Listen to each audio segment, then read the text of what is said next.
Welcome back to Project SloKart. This is part 2 of 3, and in this episode we'll be covering fitting the suspension, the transmission, the motor, the electronics, and the brakes, and the battery pack.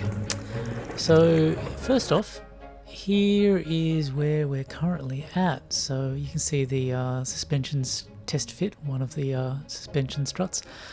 The motor's already been fitted, and the seat pan underneath which is the electronics, and you can see the suspension bouncing up and down with a bit of weight on it. It's fairly soft, should do fairly well.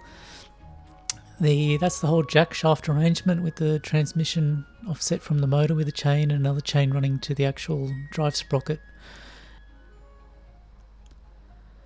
So here we are at the front of the SloKart. That's the brake lever and the whole brake assembly that was welded together with some mild steel. There you can see it actuating away. And then there is a nice little firewall made out of plywood which just slots into there. That's where your left foot can rest, and there is space there. You can see where the accelerator pedal will be cut out.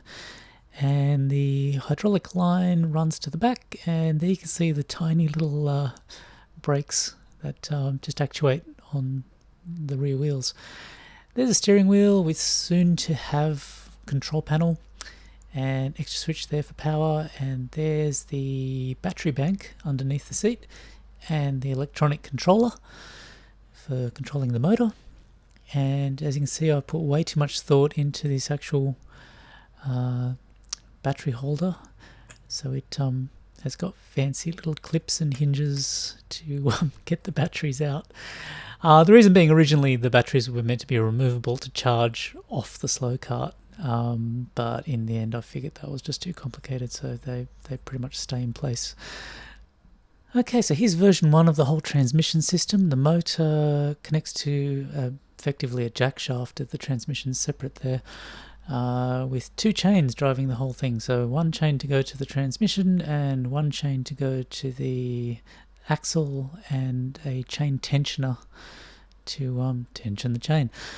This concept was a dismal failure. It was noisy, it didn't work very well. I had chain slippage problems. When you jump up and down on the SloKart, there was flex that would change the length of the chain. Not great. Didn't work out at all. So had to rethink the whole thing and directly couple the motor to the transmission instead of this arrangement.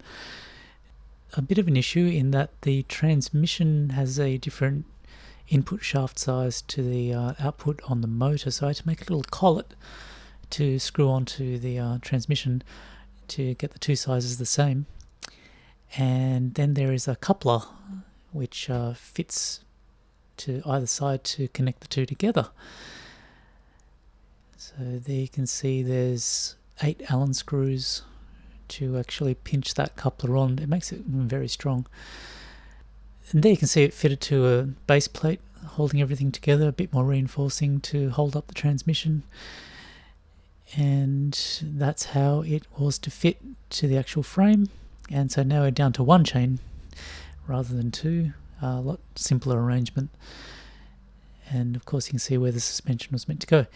Now this is how the chain is to be tensioned. So this actually will sit inside the frame, but I'm showing you outside the frame what happens.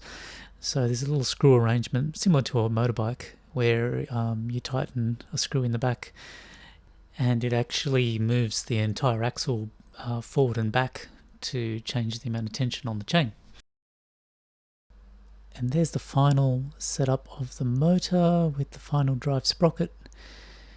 And here you can see the electrics. It actually runs 48 volts, but my cabin only has 24 volts of solar power available, so I had to put a little switch in there to vary the voltage when it's on charge. So that's it for episode 2. Hope you enjoyed that brief little look at where the project was up to, and I'll see you in episode 3.